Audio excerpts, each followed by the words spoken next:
Hello दोस्तों। हम लोग भारत का भूगोल इससे पहले क्लास में स्टडी कर चुके हैं, जिसमें हम लोग चैप्टर 6 तक स्टडी किए थे। अभी हम लोग चैप्टर 7, जो कि नदी एवं अपवाह तंत्र है। ठीक है, तो नदी एवं अपवाह तंत्र, इसके बारे में देखेंगे। भारत का भूगोल है। ठीक, तो भारत की नदी प्रणाली, तो एक हिमालयन नदी होता है, एक तो प्रायद्वीपीय नदी होता है। ठीक, तो हिमालयन नदी में हमारा आता है सिंधु नदी तंत्र, गंगा नदी तंत्र, ब्रह्मपुत्र नदी तंत्र। ठीक है, प्रायद्वीपीय नदी में क्या क्या आता है? पश्चिमी भाग से उद्गम, और उसके बाद दूसरा आता है विंध्य सह्याद्री श्रेणी से उद्गम। ठीक है, तो इसमें जो पश्चिमी भाग से उद्गम है, उसमें क्या क्या है वो देखते हैं। एक तो उसमें पश्चिमी भाग से जो उद्गम होता है वो गोदावरी नदी, कृष्णा नदी, कावेरी नदी। ठीक है, विंध्य सह्याद्री श्रेणी में उद्गम, ये नर्मदा, ताप्ती, महानदी, इस टाइप से भारत की नदी प्रणाली को विभाजित किया गया है।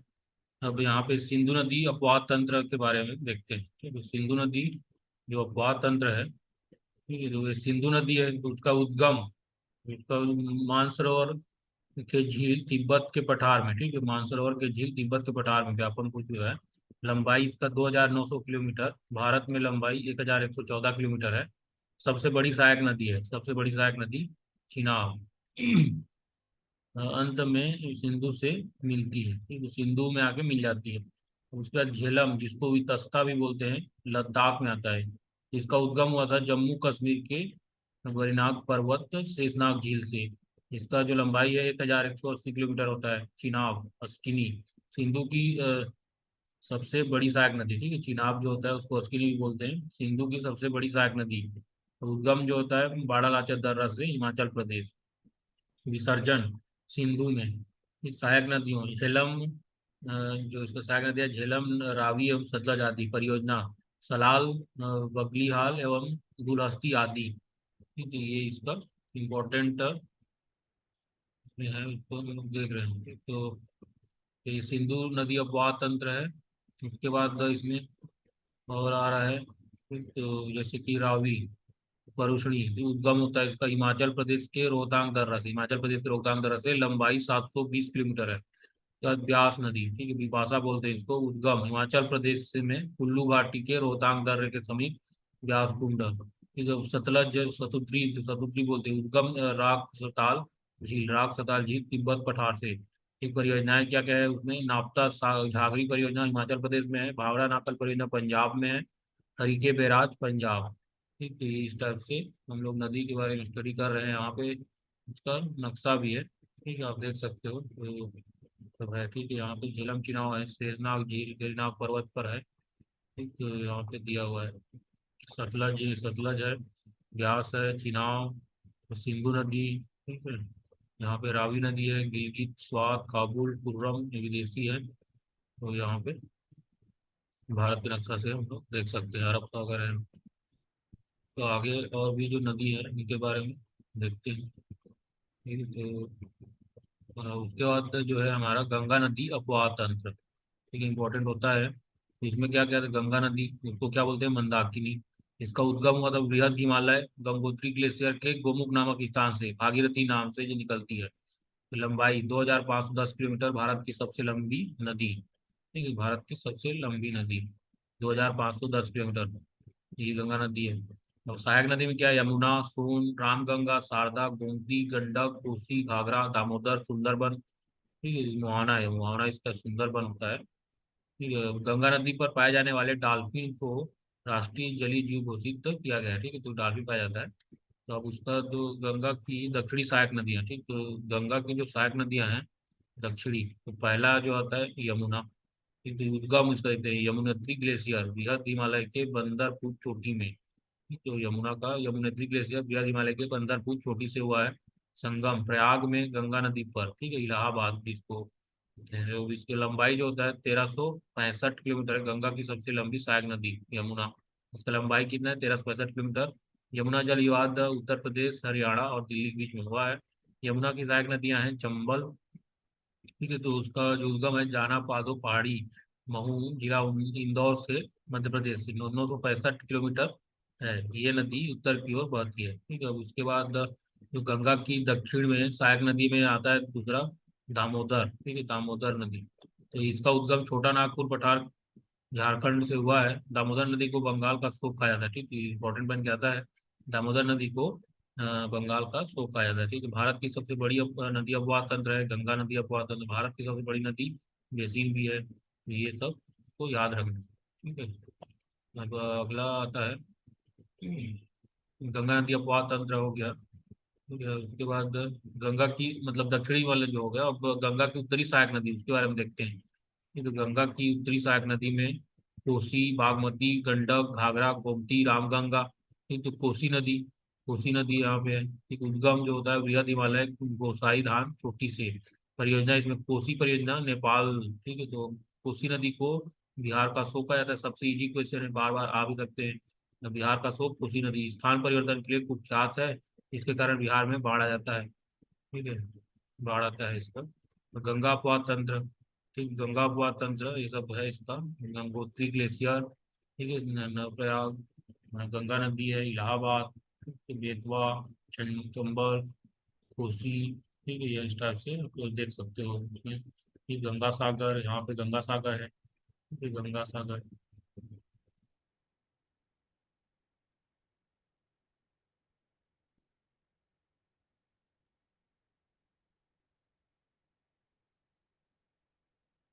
और भी जो नदी है इम्पोर्टेंट, को एक एक करके हम लोग देखने वाले हैं, ठीक है।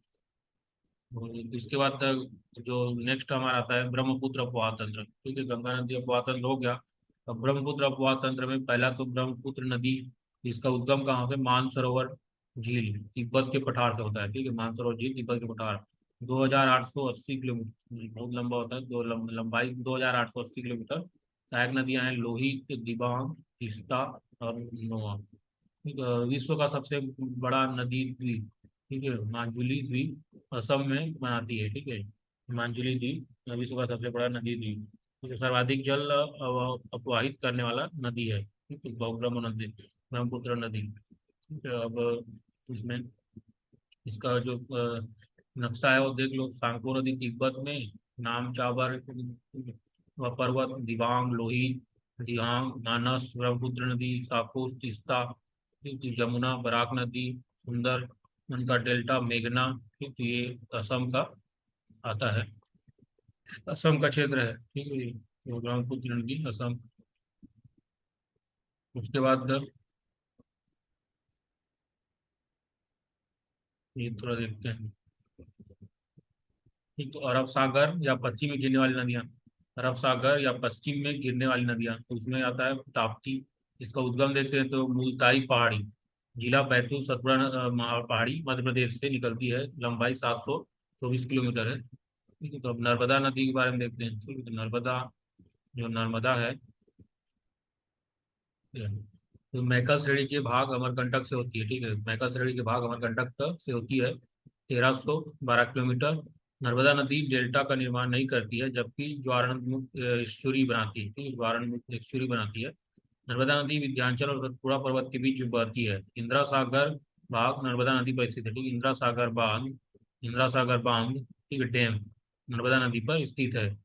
अब इसमें नोट है, नर्मदा एवं ताप्ती भ्रश घाटी दरार घाटी में बहती है। ये परियोजना क्या क्या है, इंदिरा सागर परियोजना खंडवा मध्य प्रदेश में, इंदिरा सागर परियोजना खंडवा मध्य प्रदेश। सरदार सरोवर परियोजना गुजरात, मध्य प्रदेश गुजरात, राजस्थान, महाराष्ट्र चारों की संयुक्त परियोजना है। इस परियोजना के शिलान्यास का पत्थर जवाहरलाल नेहरू ने रखा था, ठीक। तो उसके बाद माही करके एक नदी है, माही नदी, उसका उद्गम देखते हैं विंध्याचल पर्वत मध्य प्रदेश से, लंबाई 560 किलोमीटर है। गुजरात में जमुना लाल बजाज सागर परियोजना स्थित है। माही नदी गुजरात में बहती है तथा कर्क रेखा को दो क्रॉस करने वाली नदी है, तो ये इसका इम्पोर्टेंट हो जाता है। तो आगे अपने जाते हैं। ये प्राधिपीय अपवाह तंत्र का नक्शा है, ठीक है। यहाँ पे आप देख सकते हैं भारत का नक्शा है, तो लूनी नदी यहाँ पर है, ठीक है। लूनी राजस्थान में लूनी नदी, ये क्या है, गुजरात है। साबरमती, माही नदी, ठीक है, ये गुजरात में आते हैं। खंबात की खाड़ी यहाँ पे, अरब सागर, ठीक है। और ये नर्मदा नदी मध्य प्रदेश से जाती हुई, ठीक है। इंद्रावती नदी छत्तीसगढ़ का, महानदी, स्वर्णरेखा, ठीक है, इस तरह से देख सकते हैं। गोदावरी नदी यहाँ पे बंगाल खाड़ी, कृष्णा नदी है ये, ठीक है, मूसी नदी, मंजरी, कृष्णा, गोदावरी। तो ये तो नक्शा से देखिए बहुत सारा यहाँ पे, जैसे कावेरी, पेरियार नदी, भरतमुंजा, गंगई, ताम्रपाणी, सरा, क्या, मंडवी, जुआरी, तुंगभद्रा, शरावती नदी। ये अलग अलग नदी है, नक्शा के द्वारा हम उसको समझ सकते हैं, ठीक है।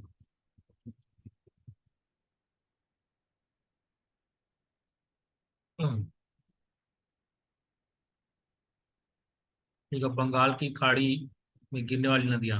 ठीक, तो बंगाल खाड़ी में गिरने वाली नदियाँ, उसके बारे में हम देखने वाले हैं। ठीक है, तो गोदावरी, पहला गोदावरी। उद्गम इसका देखते हैं तो नासिक, महाराष्ट्र, त्रयंबकम की पहाड़ी में। ठीक है, त्रयंबकम की पहाड़ी में वहां से कुल लंबाई 1465 किलोमीटर है।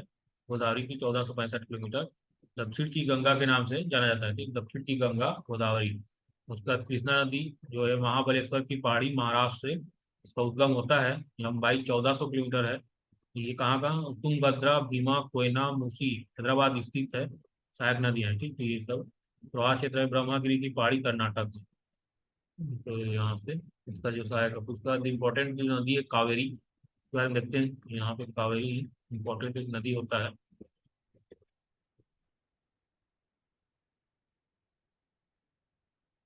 तो कावेरी उद्गम जो है ब्रह्मागिरी की पहाड़ी, कर्नाटक से होता है, 805 किलोमीटर। भारत की प्रथम जल विद्युत परियोजना शिव समुद्र कावेरी नदी पर है। जल विद्युत परियोजना शिव समुद्र कावेरी नदी पर है। दक्षिण भारत की गंगा के नाम से जाना जाता है, दक्षिण भारत की गंगा कावेरी। कावेरी जल विवाद कर्नाटक, तमिलनाडु, पुडुचेरी तीनों राज्यों के बीच है। उसके तामीरा बरानी नदी तमिलनाडु में है। मांडवी नदी क्या, गोवा में है। जलप्रपात दूध सागर।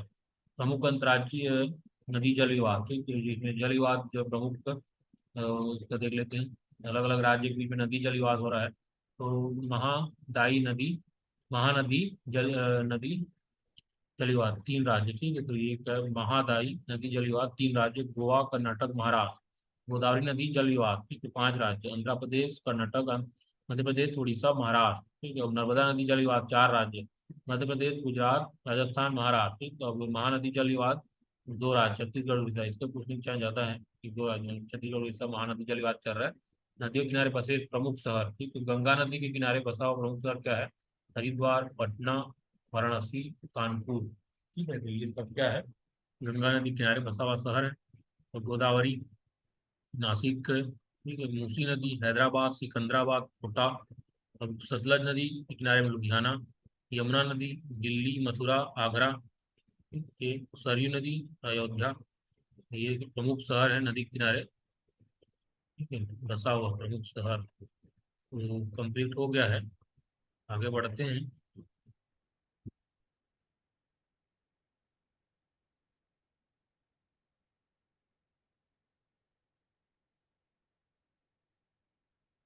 यहाँ पे भारत की नदियों की लंबाई बताया गया है। भारत की नदियों की लंबाई, ये नदी का नाम, उद्गम स्थल, लंबाई, सहायक नदी। तो ये जो सेगमेंट है वो बहुत सही है आपके लिए। तो पहला सिंधु नदी, इसका उद्गम स्थल मानसरोवर तिब्बत से हुआ है, 2900 किलोमीटर। सहायक नदी है चिनाब। ब्रह्मपुत्र नदी, ठीक है, इसका जो मानसरोवर तिब्बत से होता है, और इसका जो लंबाई है 2880 किलोमीटर होता है। दिबांग, लोहित, तीस्ता, ये सहायक नदी है। गंगा नदी, ठीक, गंगा नदी गोमुख, गंगोत्री ग्लेशियर उत्तराखंड से निकलता है, और 2510 किलोमीटर लंबाई है। यमुना, सोन, शारदा, दामोदर, कोसी, गंडक, रामगंगा, ये सब इसके सहायक नदी हैं। ये गोमती, घाघरा, ये सब क्या है, सहायक नदी है। नेक्स्ट आता है गोदावरी नदी। ये कहाँ से निकलता है, त्र्यंबकम की पहाड़ी, महाराष्ट्र से। इसका लंबाई 1465 किलोमीटर है। वेनगंगा, पेनगंगा, इंद्रावती, मांजरा, सब सहायक नदी है। कृष्णा नदी, ठीक है, महाबलेश्वर की पहाड़ी, महाराष्ट्र से उद्गम होता है, 1400 किलोमीटर की लंबाई है।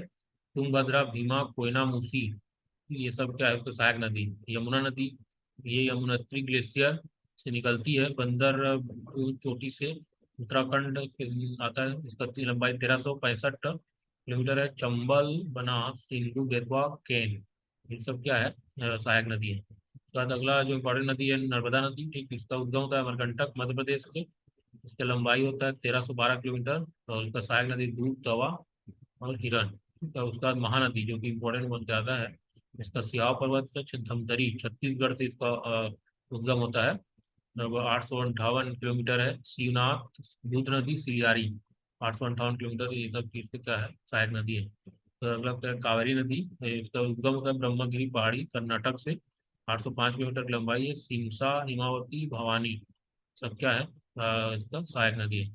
लंबाई के दृष्टिकोण से निम्नलिखित नदियों का घटता क्रम, ठीक है, लंबाई के दृष्टिकोण से निम्नलिखित नदी का घटता क्रम। तो क्या है, सबसे ज्यादा लंबाई गोदावरी, फिर कृष्णा, फिर नर्मदा, फिर महानदी। ठीक है, तो गोदावरी सबसे लंबी है, कृष्णा, फिर नर्मदा, फिर महानदी। तो ये इसका इम्पोर्टेंट। तो अब आगे जाते हैं। तो हमारा अगला चैप्टर है, उसमें प्रमुख नदी परियोजना। ठीक है, प्रमुख नदी परियोजना, जो इम्पोर्टेंट नदी परियोजना है, रिवर प्रोजेक्ट। ठीक, तो इसमें बहुउद्देशीय नदी घाटी परियोजना, मल्टीपर्पस रिवर वैली प्रोजेक्ट। ठीक, तो विद्युत उत्पादन के लिए, क्योंकि ऐसा है, उद्देश्य जो होता है विद्युत उत्पादन के लिए, नहरों से सिंचाई को विकसित करने के हेतु, पर्यटन का विकास के लिए। ठीक, तो ये सब इसके ये प्रमुख उद्देश्य होते हैं। भारत की प्रमुख नदी घाटी परियोजना, ये देखते हैं। तो परियोजना का नाम नदी उद्देश्य से लाभान्वित राज्य, तो यहाँ से तो समझ में आ जाएगा। तो इसके चूका जल विद्युत परियोजना सिंधु नदी में है। विद्युत उत्पादन के उद्देश्य से लद्दाख, ठीक है, इसका लाभान्वित हुआ, तो फायदा वहाँ पर। तुलबुल परियोजना, ये झेलम में पड़ता है, नौका परिवहन होता है, जम्मू कश्मीर में आता है। किशन गंगा परियोजना झेलम नदी में है, विद्युत उत्पादन के लिए किया जाता है, जम्मू कश्मीर। दुलहस्ती परियोजना चिनाब नदी में है, जल विद्युत एवं सिंचाई, जम्मू कश्मीर। थिन डैम परियोजना रावी, सिंचाई पंजाब। पोंग बांध परियोजना ब्यास, सिंचाई पंजाब। भाखड़ा नाकल परियोजना तो सतलज नदी में है, जल विद्युत एवं सिंचाई पंजाब हरियाणा में आता है। टिहरी परियोजना भागीरथी नदी में, जल विद्युत उत्तराखंड में आता है। ठीक है, उत्तराखंड। गोविंद वल्लभ पंत सागर, तो रिहंद नदी में है, जल विद्युत बाढ़ नियंत्रण उत्तर प्रदेश में आता है। गांधी सागर परियोजना, ठीक है, चंबल नदी में है, जल विद्युत एवं सिंचाई मंदसौर मध्य प्रदेश। तो ये सब तो क्या है, नदी घाटी परियोजना है। और उसके बाद दामोदर घाटी, 1948, दामोदर नदी में बाढ़ नियंत्रण जल विद्युत, झारखंड एवं बंगाल। तो ये नदी घाटी परियोजना इंपॉर्टेंट है, इसको हम लोग देख चुके हैं। आगे इसमें आते हैं, और भी परियोजना का नाम है, जैसे कि यहाँ पे सरदार सरोवर परियोजना नर्मदा नदी में है, जल विद्युत एवं सिंचाई के लिए होता है, गुजरात क्या है, लाभान्वित राज्य। काकरा पार परियोजना ताप्ती नदी में है, सिंचाई के लिए उद्देश्य है, गुजरात।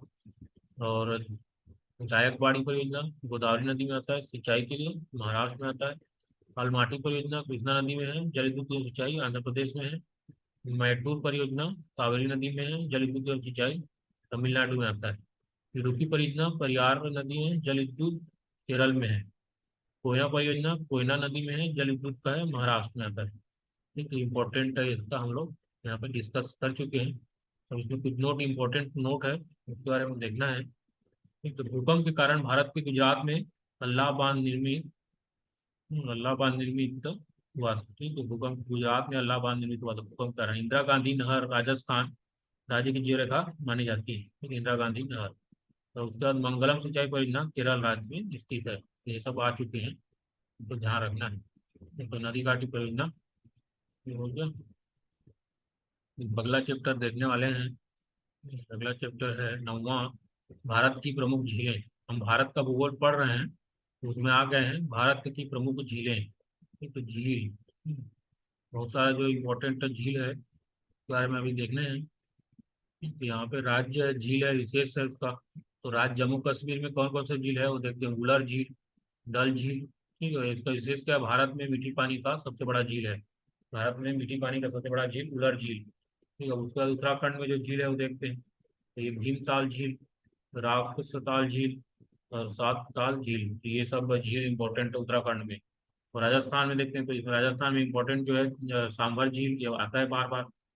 तो सांभर झील में नमक उत्पादन किया जाता है, इसलिए ये फेमस है। तो उसके बाद डिडवाना झील, राजसमंद झील। ठीक है, महाराष्ट्र में जो है वो लोनार झील आता है। ठीक, ये भी इंपॉर्टेंट पूछता है। लोनार झील ज्वालामुखी या क्रेटर द्वारा निर्मित झील है। केरल में वेमनाड झील, पेरियार झील। ठीक है, पेरियार झील। वेलिंगटन द्वीप पर राष्ट्रीय नौकायान आयोजित होता है। तो सिक्किम में जो है चेलामू, यह झील देश की सबसे ऊंचाई पर स्थित झील है। ठीक है, सबसे देश की सबसे ऊंचाई पर स्थित झील कौन सा है? सिक्किम का चिलामू। उड़ीसा में क्या है? चिल्का झील, ये भी इंपॉर्टेंट बन के आता है। भारत की खारे पानी की सबसे बड़ी झील या लेगुन झील जो होता है वो चिल्का झील को कहते हैं, उड़ीसा में आता है। आंध्र प्रदेश, ठीक है, कोलेरू झील, पुलिकट झील। तो पुलिकट झील आंध्र प्रदेश व तमिलनाडु में स्थित है।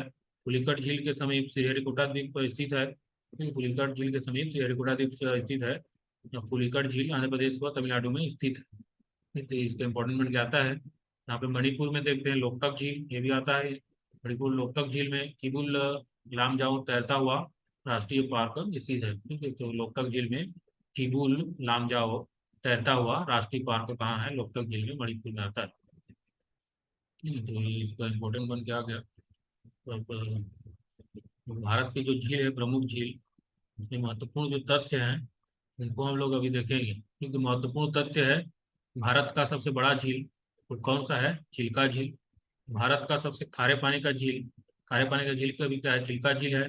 भारत का सबसे मीठे पानी का झील उलर झील है। भारत में सबसे अधिक ऊंचाई पर स्थित झील चिलामू झील जो कि सिक्किम में है।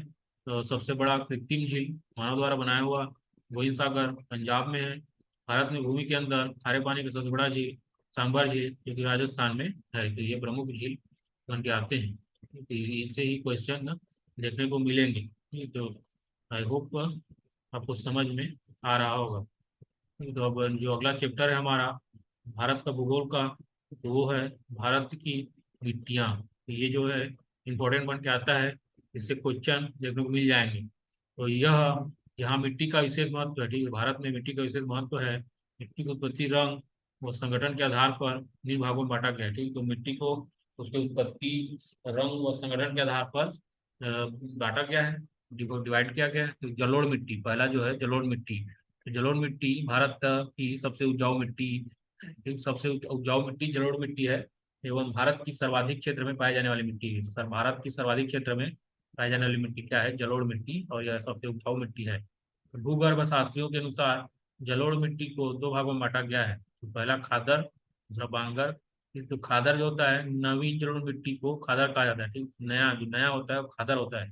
बांगर गंगा नदी बेसिन के उत्तरी मैदान में पाई जाने वाली पुरानी जलोढ़ मिट्टी को बांगर कहते हैं। ठीक है, तो याद रखना, पुरानी जलोढ़ मिट्टी मतलब बांगर, ठीक है, नवीन जलोढ़ मिट्टी मतलब खादर, इसको याद रखना है। तो उसके बाद दूसरा जो मिट्टी है वो लाल पीली मिट्टी है। ये लाल पीली मिट्टी का विस्तार छत्तीसगढ़, आंध्र प्रदेश, छोटा नागपुर के पठार, झारखंड, उड़ीसा, मध्य प्रदेश, तमिलनाडु में स्थित है। क्रिस्टलीय एवं कायांतरित चट्टानों के अपरदन से लाल मिट्टी बनती है। क्रिस्टलीय एवं कायांतरित चट्टानों के अपरदन से लाल मिट्टी बनती है। तो लेटराइट मिट्टी आता है तीसरा। तीसरा लेटराइट मिट्टी में उच्च अम्लता के कारण कृषि हेतु अनुपयुक्त होता है। ठीक है, इसमें एसिडिटी ज्यादा होता है, अम्लता, उच्च अम्लता, हाई एसिडिटी होता है, इसलिए कृषि हेतु अनुपयुक्त, कृषि के लिए उपयुक्त नहीं होता। तो ये इंपॉर्टेंट बन के आता है इसीलिए। तो कृषि के लिए उपयुक्त नहीं होता, वो क्या है? लेटराइट मिट्टी है। काली मिट्टी के बारे में देखते हैं। एक चौथा जो हमारा है काली मिट्टी है, ब्लैक कर सॉइल है। इसका विस्तार मध्य प्रदेश का पश्चिम भाग, मालवा का पठार, महाराष्ट्र दक्कन का पठार है। काली मिट्टियों का निर्माण बेसाल्ट या लावा के उपक्षय के कारण हुआ है। फिर काली मिट्टी को रेगुर मिट्टी के नाम से भी जाना जाता है। ठीक है, उसको रेगुर मिट्टी भी कहते हैं। जी, काली मिट्टी को रेगुर मिट्टी भी कहते हैं। तो पांचवा जो हमारा आता है लवड़ी मिट्टी, ठीक, इसे क्षारी मिट्टी भी कहा जाता है। इसका पीएच मान अधिक होता है। ठीक है, पीएच मान का अधिक होता है लवड़ी मिट्टी का, क्योंकि लवण साल्ट है। पर्वतीय मिट्टी, पर्वतीय मिट्टी में चाय और कॉफी के अधिकतम पौधे लगाए जाते हैं। क्योंकि पर्वत पर अगर मिट्टी है तो चाय और कॉफी ज्यादा होता है। उसके बाद मरुस्थलीय मिट्टी, मरुस्थलीय मिट्टी, इस मिट्टी में मुख्यतः मोटे अनाज, बाजरा, रागी, तिलहन आदि की खेती की जाती है। ठीक है, तो अगर मरुस्थलीय मिट्टी है उसमें जो मोटे अनाज जैसे धान, ठीक है, जो चावल बोलते हैं वो आता है। तो पीटमय जैव मिट्टी, ठीक है, पीटमय मतलब पीट रहता है, जैव मिट्टी। भारत में जंगली मिट्टी का संबंध दक्कन सेलों से है। ठीक है, भारत में जंगली मिट्टी का संबंध दक्कन सेल से है। तो यहाँ पे हम लोग मिट्टी का, अलग अलग मिट्टी का जो विभाजन है उसको हम देख रहे हैं। आशा करता हूँ कि आपको समझ में आ रहा होगा। भारत की मिट्टियाँ इस ग्राफ के माध्यम से देखना है। तो ये ऊपर चीन होता है, ये नेपाल होता है, ये जलोढ़ मिट्टी का एरिया है, ये बलुई मिट्टी का एरिया है। यहाँ पे काली मिट्टी होती है, ये काली मिट्टी। हाँ, तो बीच में मतलब ये क्या मिट्टी बाय और ये लाल पीली मिट्टी, ये और अच्छी, ठीक है, जलोढ़ मिट्टी होती है, यहाँ बंगाल की खाड़ी है, देखने को बनता है, ठीक है। और यहाँ पे जम्मू कश्मीर वाला चीज़ है, इसको भी देख लेते हैं। तो यहाँ पे जम्मू कश्मीर वाला चीज़ है, यहाँ पे भी मिट्टी आ जाता है। तो इसके बाद जब हम नीचे आते हैं,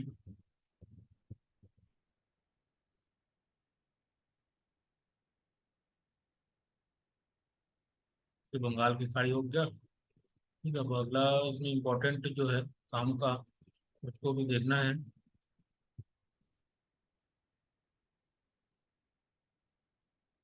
इस प्रकार से भारत की मिट्टी जो है खत्म हो गया है, ठीक है। वनस्पतियां वन क्षेत्र के बारे में देखना है। अगला जो चैप्टर है, ठीक है, वो क्या है, वनस्पतियां वन क्षेत्र, ठीक है, जो कि इम्पोर्टेंट बन के आता है। तो वनस्पतियां वन क्षेत्र, तो भारत में बहुतायत मात्रा में उष्णकटिबंधीय पर्णपाती वन पाया जाता है, ठीक है, उष्णकटिबंधीय पर्णपाती वन, ठीक, उष्णकटिबंधीय पर्णपाती वन पाया जाता है। सुंदर वन डेल्टा दुनिया के सबसे बड़े मैंग्रोव जंगल का बसेरा है। वनों का वर्गीकरण, ठीक, भारत में वनों का वर्गीकरण विभिन्न प्रकार से किया जाता है, प्रशासनिक आधार पर, ठीक, प्रशासनिक आधार पर, इस आधार पर वनों की किन किन भागों में वर्गीकृत किया गया है। आरक्षित वन, ये कुल वनों का 52.8% है। यहाँ कटाई और पशुचारण का पूर्ण प्रतिबंध है, ठीक है। उसका संरक्षित वन, ये कुल वनों का 31.2% है। यहाँ सरकारी निगरानी में वनों की सीमित कटाई और पशुचारण की अनुमति है। उसके बाद अवर्गीकृत वन, ये शेष 16% भाग पर स्थित है। यहाँ कटाई और पशुचारण पर कोई प्रतिबंध नहीं होता है, ठीक, तो ये सब वनों का वर्गीकरण है। भारत में प्रमुख बाघ रिजर्व की स्थिति, तो बाघ जो बाघ टाइगर रिजर्व है, मध्य प्रदेश में टाइगर स्टेट घोषित है। इसमें बांधवगढ़ टाइगर रिजर्व, कान्हा, पन्ना जो टाइगर रिजर्व है, बांधवगढ़ जो 93 94, कान्हा जो है 73 74, और पन्ना 94 95। उड़ीसा में सिमलीपाल टाइगर रिजर्व है, ठीक है, सिमलीपाल 1973 74 में घोषित हुआ था। असम में जो है काजीरंगा और मानस टाइगर रिजर्व, ठीक है, 2006 में मानस, काजीरंगा मानस 1973 से 74, पुराना मानस है। उत्तर प्रदेश में दुधिया दुधवा, ठीक, दुधवा बाघ रिजर्व 1987 से 88। कर्नाटक में क्या है, बांदीपुर नागरहोल, बांदीपुर नागरहोल टाइगर रिजर्व, तो बांदीपुर जो है 1973 से 74 है, और नागरहोल जो है 1999 2000, ठीक है। अरुणाचल प्रदेश में नापदफो, विश्व का सबसे ऊंचा बांध बाघ रिजर्व, ठीक है, विश्व का सबसे ऊंचा बाघ रिजर्व और अरुणाचल प्रदेश के नापदफो में, ठीक है, नापदफा 1982 83। ये सब क्या है, इम्पोर्टेंट टाइगर रिजर्व थे, बाघ रिजर्व, और भी है, तो अभी देखना है, ठीक है। ये आंध्र प्रदेश में जो है नागार्जुन सागर श्रीशैलम क्षेत्रफल में भारत का सबसे बड़ा बाघ रिजर्व, ठीक, क्षेत्रफल में 1982 से 1983 में। तो है, तेलंगाना में क्या है, अमराबाद, ये 1983 में है। बिहार में वाल्मीकि, और झारखंड में पलामू, सन देख सकते हो 1973 74। महाराष्ट्र में जो आता है हमारा पेंच, क्षेत्रफल में भारत का सबसे छोटा बाघ रिजर्व, पेंच, ठीक है, 1992 से 93। चलो, तमिलनाडु में Anamalai Indira Gandhi Sagar tiger reserve, Indira Gandhi tiger reserve, ठीक है, इंदिरा गांधी टाइगर रिजर्व कहाँ है, अल्लामलाई में, तमिलनाडु में आता है। सरिस्का, ठीक है, सरिस्का जो टाइगर रिजर्व है वो राजस्थान में है, 1978 से 1979 में। अब उत्तराखंड में जो है जिम कार्बेट टाइगर रिजर्व है, ठीक, CGPSC में आ चुका है 1973 74। पश्चिम बंगाल में सुंदरबन टाइगर रिजर्व। इस प्रकार से हम लोग टाइगर रिजर्व देख चुके हैं अलग अलग राज्यों में। वर्तमान भारत में कुल 50 टाइगर रिजर्व हैं। 49वां क्या है, ओरांग है, 2016 में हुआ था। 50वां कमलम है, 2016 में हुआ था, ठीक है। सुंदरवन का डेल्टा दुनिया के सबसे बड़े मैंग्रोव जंगलों का बसेरा है, ठीक, तो अब प्रमुख बायोस्फीयर रिजर्व देखते हैं। जो प्रमुख बायोस्फीयर रिजर्व है, ठीक है, उसको अभी देखना है। तो नीलगिरी आता है, ठीक है, नीलगिरी इसमें आता है, तमिलनाडु राज्य, भारत का पहला बायोस्फीयर रिजर्व 1986 में हुआ था। मन्नार की खाड़ी तमिलनाडु में है, 1989। तो सुंदरबन पश्चिम बंगाल में आता है, 1989। मानस असम में है, 1989। पंचमढ़ी मध्य प्रदेश में है, 1999। कंचनजंगा सिक्किम में आता है, 2000। ये सब क्या है, बायोस्फीयर रिजर्व, ठीक है, बायोस्फीयर रिजर्व। अचानकमार छत्तीसगढ़ और मध्य प्रदेश, 2005 में अचानकमार बायोस्फीयर रिजर्व। पन्ना मध्य प्रदेश में है, 2011, ठीक है। इस टाइप से ये कंप्लीट होता है।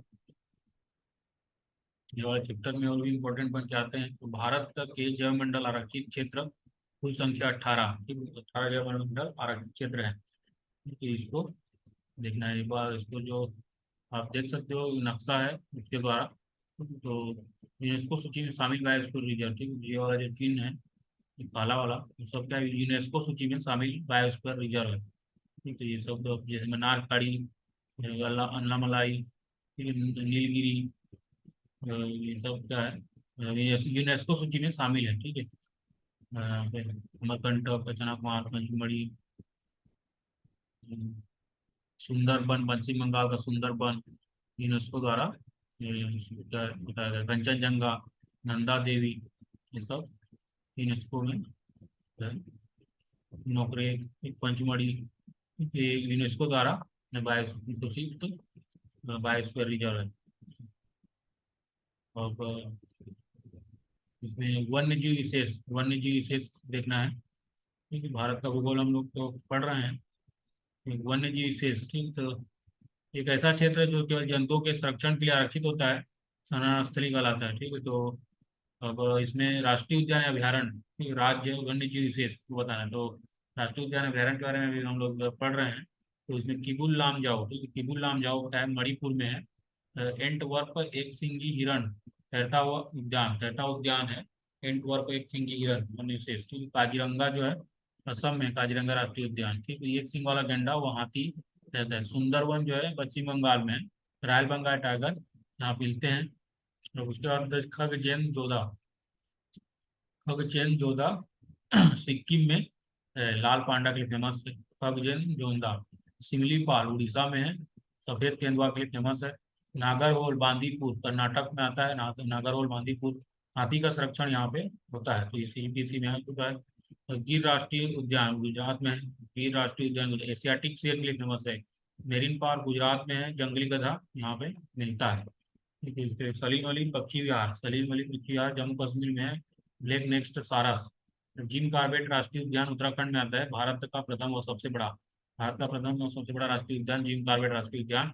नंदा देवी राष्ट्रीय उद्यान ये भी उत्तराखंड में है। कस्तूरी मृग के लिए हिम में तेंदुआ, कस्तूरी मृग हिम तेंदुआ के लिए फेमस है। नंदा देवी राष्ट्रीय उद्यान साइलेंट घाटी केरल में स्थित है, CGPSC 2015 में आ चुका है। साइलेंट वाली केरल में स्थित है, क्योंकि इसको आपको ध्यान रखना है। अब अगला देखते हैं।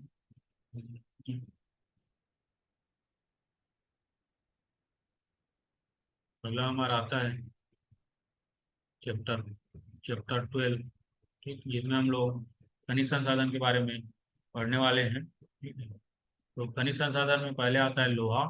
एक धारवाड़ चट्टानों से प्राप्त होती है। लोहा इसके चार प्रकार के होते हैं, ठीक, तो धारवाड़ चट्टानों से प्राप्त होती है लोहा। तो उसके चार प्रकार है। मैग्नेटाइट Fe3O4, Fe3O4, इसमें धातु का अंश 55 से 72% पाया जाता है। रंग जो होता है काला होता है, ठीक, मैग्नेटाइट का रंग काला होता है। उसका दूसरा जो है इसका है हेमेटाइट Fe2O3। Fe2O3 इसमें धातु का 50 से 70% तक लोहा होता है, रंग लाल भूरे, ठीक है, लाल भूरा होता है इसका। लिमोनाइट, लिमोनाइट 2Fe2O3 3H2O, इसमें वाटर का कंटेंट होता है। इसमें 50% से अधिक लौह होता है, रंग पीला होता है, लिमोनाइट। सीडराइट Fe2CO3 कार्बोनेट वाला चीज होता है, ठीक है। Fe2CO3 लौह की मात्रा 45% से कम होती है, रंग भूरा, रंग भूरा। इस प्रकार से हम लोग जो लोहा के चार अयस्क हैं उनके प्रकार देख चुके हैं। भारत में लोहा अयस्क का क्षेत्र कहाँ कहाँ पाया जाता है। कर्नाटक में बाबा बुदन की पहाड़ी एवं कुद्रेमुख क्षेत्र, चिकमंगलूर की सिमोगा एवं चित्रदुर्ग जिला, बेलारी, हॉस्पेट एवं सुदूर बेलारी जिला।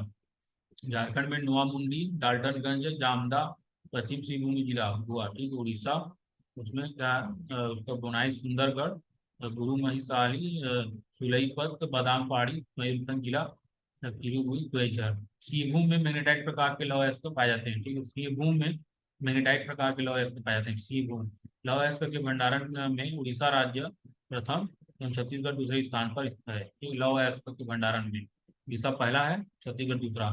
ठीक है, दूसरा जो है ग्रेफाइट, ग्रेफाइट के बारे में देख लेते हैं। दूसरा खनिज, ठीक है, ग्रेफाइट, इसे काला शीशा या प्लम्बो भी कहा जाता है, काला शीशा या प्लम्बो ग्रेफाइट को, क्योंकि पेंसिल का नीब नोक बनाने में परमाणु रिएक्टरों के मंदक के रूप में, ठीक है, परमाणु रिएक्टर जो होते हैं उसके मंदक के रूप में मंदक के रूप में ग्रेफाइट का उपयोग होता है। ठीक है, अब इसमें आगे देखते हैं इम्पोर्टेंट क्या है।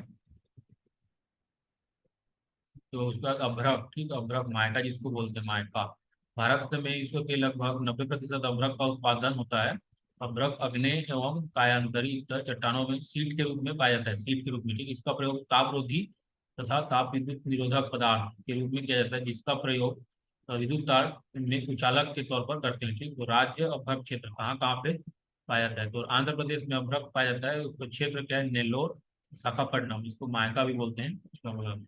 झारखंड में क्या है, कोडरमा, गिरिडीह, हजारीबाग, पलामू श्वेत अभ्रक मिलता है। ठीक, पलामू में श्वेत अभ्रक मिलता है। विश्व का 90% उत्पादन के साथ भारत प्रथम स्थान पर है। ठीक है, विश्व में भारत अग्रणी उत्पादक राज्य है अभ्रक। एक सोना गोल्ड, ठीक है, ये तो इम्पोर्टेंट खनिज है। क्योंकि भारत का अधिकतम सोना धारवाड़ संरचना, ठीक, धारवाड़ संरचना के शिष्ट शैलों की क्वार्ट्ज शिलाओं में मिलता है। इसे धातु रेखा भंडार कहा जाता है। सोना के प्रमुख क्षेत्र, ठीक, सोना के प्रमुख क्षेत्र कर्नाटक में कोलार खान भट्टी, कर्नाटक। कोलार खान भारत का सबसे बड़ा भूमिगत खान है। ठीक, आंध्र प्रदेश में रामगिरी स्वर्ण क्षेत्र, अनंतपुर जिला, रायचूर देश का दूसरा सोना सा नदियां है, बालू में भी पाया जाता है, इन्हें प्लेसर भंडार कहते हैं। देश का 25% सोना आंध्र प्रदेश से प्राप्त होता है। ठीक, तो ये आंध्र प्रदेश की प्रमुख नदियां जो है, स्वर्ण रेखा झारखंड में है, सोन सिंधु लद्दाख के पास। ठीक, यहाँ पे सोना मिलता है।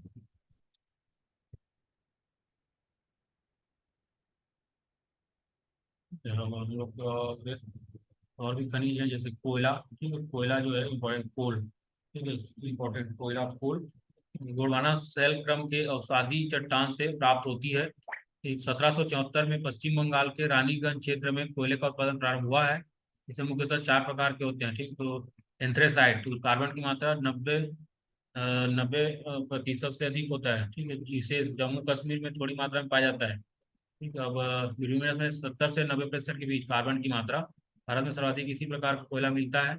लिग्नाइट 50% से अधिक, तमिलनाडु के नेवली में लिग्नाइट पाया जाता है। ठीक है, तो पीट जो है 50% कम को बोलते हैं कार्बन प्रतिशत, तो इसमें निम्न कोयला पाया जाता है। कोयला उत्पादक क्षेत्र के बारे में देखते हैं, कहाँ कहाँ पे कोयला मिलता है, तो तमिलनाडु। ठीक है, तमिलनाडु के नवेली में उत्पादन किया जाता है। झारखंड में झरिया, बोकारो, गिरिडीह कोयला का। और मध्य प्रदेश में उमरिया, सुहागपुर, सिंगरौली। ठीक, तो यहाँ पे कोयला भंडारण में झारखंड राज्य प्रथम स्थान पर, कोयला भंडारण में झारखंड राज्य प्रथम स्थान पर है। इसके बाद अगला खनिज है पेट्रोलियम। ठीक, पेट्रोलियम यह टर्सरी युग की जलवायु अवसादी चट्टानों में आ जाता है, इसे जीवाश्म ईंधन भी कहते हैं। भारत के प्रमुख पेट्रोलियम खान। ठीक, तो पहला जो है असम, असम में डिगबोई विशेष भारत का पहला प्राचीनतम पेट्रोलियम। ठीक है, उसका राजस्थान के मंगला में थार रेगिस्तान, केयर्न एनर्जी ब्रिटेन उसने कंपनी है। गुजरात अंकलेश्वर की खोज 1958 में हुआ, जबकि उत्पादन 1961 में। फिर हम लोग क्या खनिज पेट्रोलियम के बारे में देख रहे हैं, लुनेज खंबात की खाड़ी में है, अलियाबेट दलियाबेट द्वीप, सनंद घाटी। और महाराष्ट्र में भी क्या है, बॉम्बे हाई, बॉम्बे हाई वहाँ पे मुंबई से तो 76 किलोमीटर दूरी पर अरब सागर में स्थित है। यहाँ पे क्या है, पेट्रोलियम खनिज मिलता है। भारत के सबसे बड़ा गैस जो पेट्रोलियम उत्पादक क्षेत्र है महाराष्ट्र में। ठीक है, तो उसके बाद और भी खनिज हैं, इनके बारे में देखना है। ठीक है, तो ये भारत का भूगोल में खनिज भी आते हैं। तो उसके बाद मैग्नीज, ठीक है, मैग्नीज एमएन धारवाड़ की अवसादी चट्टानों से प्रमुख क्षेत्र है। यहाँ पे राज्य खनिज क्षेत्र, तो मध्य प्रदेश में बालाघाट, छिंदवाड़ा। ठीक है, यहाँ पे मैग्नीज पाया जाता है। उड़ीसा में क्योंझर, सुंदरगढ़, बोनाई, कालाहांडी, कोरापुट। ठीक है, उसके बाद महाराष्ट्र में नागपुर, भंडारा एवं रत्नागिरी जिला।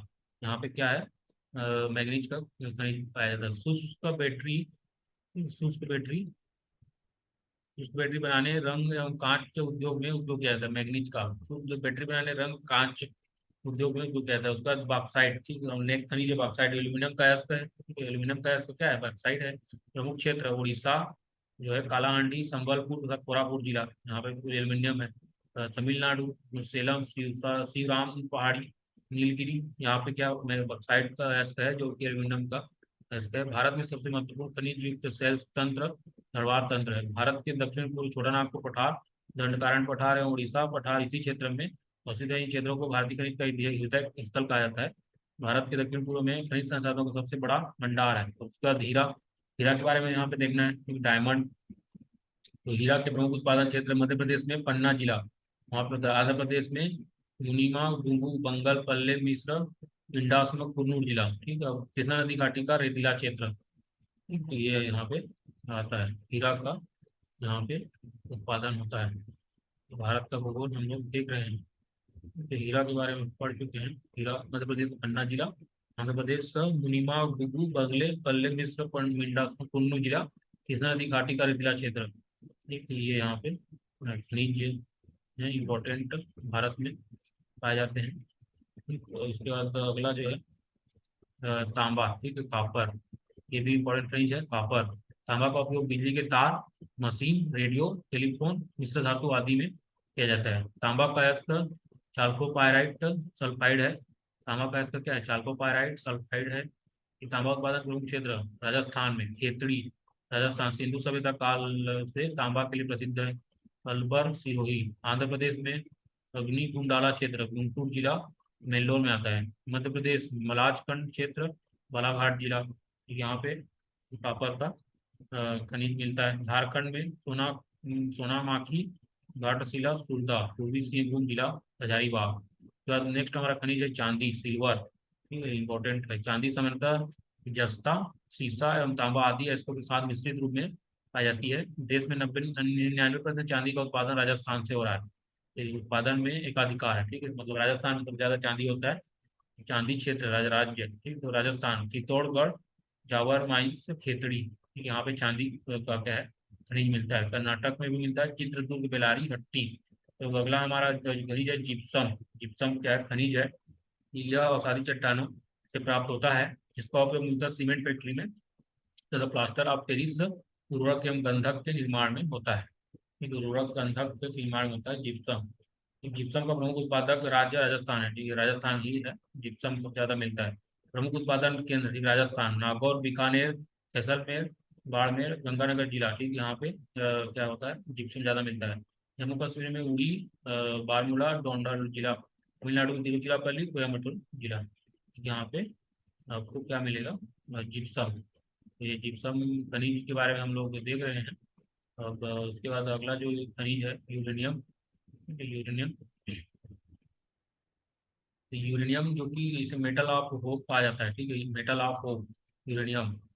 प्रमुख है इसका है पीच ब्लेंड, यूरेनियम का पीच ब्लेंड। उत्पादक राज्य है सिंगू क्षेत्र, जादूगुड़ा खान, झारखंड। झारखंड में यूरेनियम मिलता है।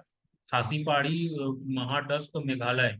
ठीक है, उसका नोट है इसमें परमाणु ईंधन के रूप में यूरेनियम, ठीक है, थोरियम एवं प्लूटोनियम का प्रयोग किया जाता है। ठीक है, एटॉमिक एनर्जी बनाना है, एटॉमिक फ्यूल, तो यूरेनियम, थोरियम एवं प्लूटोनियम का प्रयोग किया जाता है।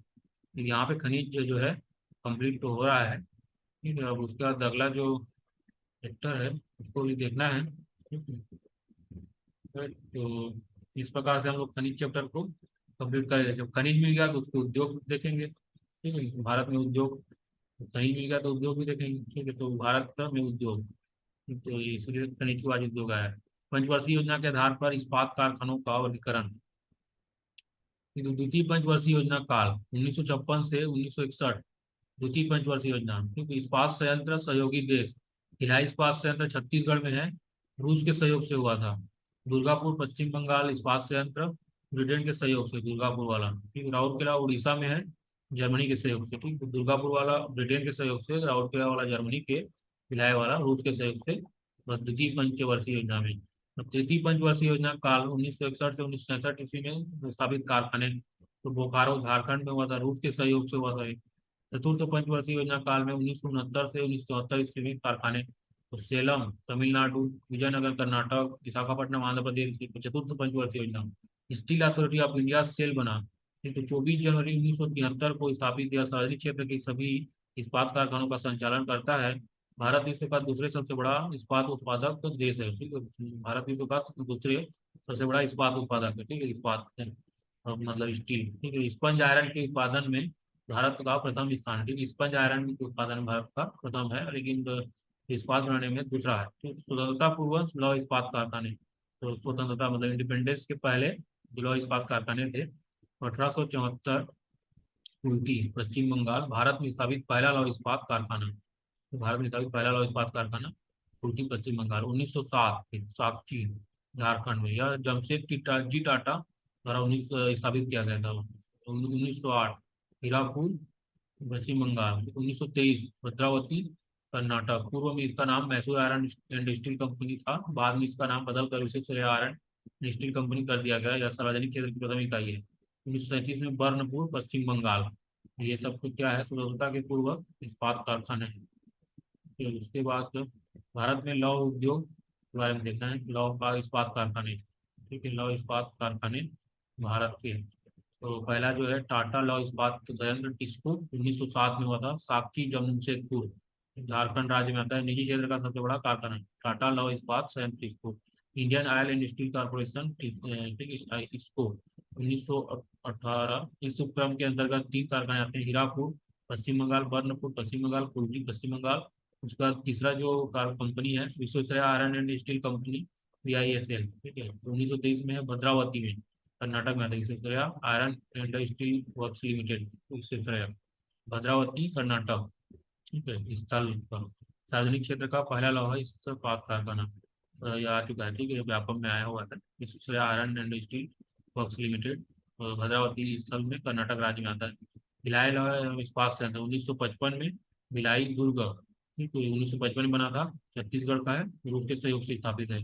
इसके बाद हिंदुस्तान स्टील लिमिटेड 1956 में बना है, राउरकेला में आता है, उड़ीसा, जर्मनी के सहयोग से स्थापित राउरकेला इस्पात संयंत्र भी कहते हैं। बोकारो स्टील प्लांट 1964 में, बोकारो को झारखंड में है, सोवियत संघ के सहयोग से।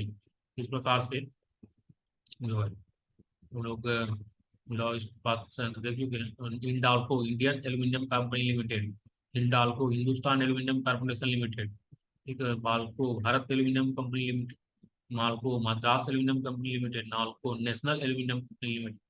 सही एल्यूमिनियम से जुड़ा हुआ स्टार्च कंपनी है, ये पूछ सकता है तो याद रखना, ठीक है। अब उद्योग के बारे में हम लोग देख रहे हैं, तो आगे बढ़ाते हैं। तो ये इसके बाद एल्यूमिनियम उद्योग है, लोहा का हो गया एल्यूमिनियम उद्योग, ठीक है, तो उसका स्थापना कंपनी सहायक देश प्रमुख क्षेत्र 1938 में इंडाल्को आया था, कनाडा के सहयोग से बना था। JK नगर पश्चिम बंगाल, मुरी झारखंड, अलवाय कर्नाटक, बेलूर पश्चिम बंगाल, उड़ीसा, हीरापुर प्रमुख केंद्र।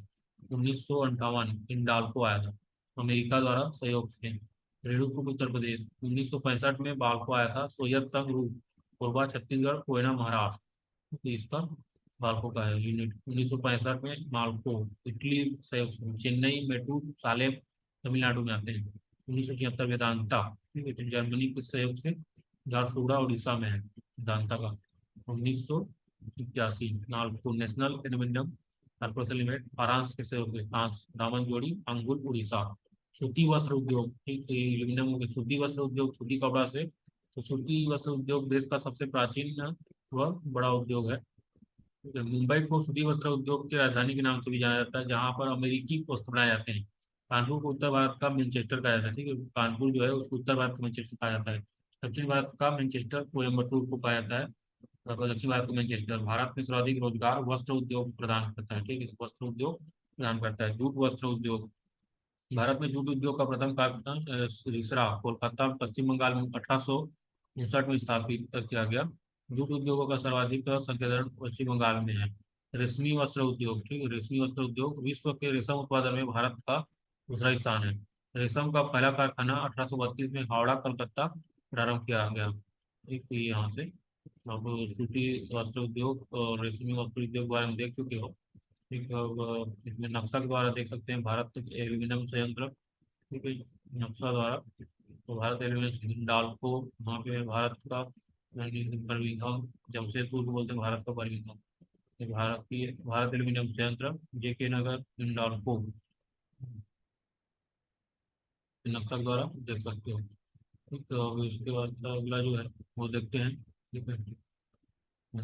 तो चीनी उद्योग, ठीक है, चीनी उद्योग सूती वस्त्र उद्योग के बाद दूसरा सबसे बड़ा कृषि पर आधार निर्भर उद्योग है। ये भारत का पहला चीनी कारखाना 1840 बेतिया बिहार में स्थापित किया गया था। 1903 में बिहार के मढ़ौरा में भारत का प्रथम सफल चीनी कारखाना स्थापित किया गया। चीनी उत्पादन में भारत और ब्राजील के बाद दूसरा सबसे बड़ा उत्पादक, ब्राजील में सबसे ज़्यादा चीनी उत्पादन होता है। उसके बाद आता है भारत। कोर उद्योग में आता है, जैसे कोर उद्योग में क्या क्या है, कोयला, लौह इस्पात उद्योग, सीमेंट उद्योग, और उसके बाद विद्युत, रिफाइनरी उत्पाद, कच्चा तेल, प्राकृतिक गैस, उर्वरक। तो सीमेंट उद्योग में हम लोग देखते हैं, सीमेंट उद्योग विश्व में सबसे पहले आधुनिक ढंग से सीमेंट का निर्माण 1724 में हुआ था।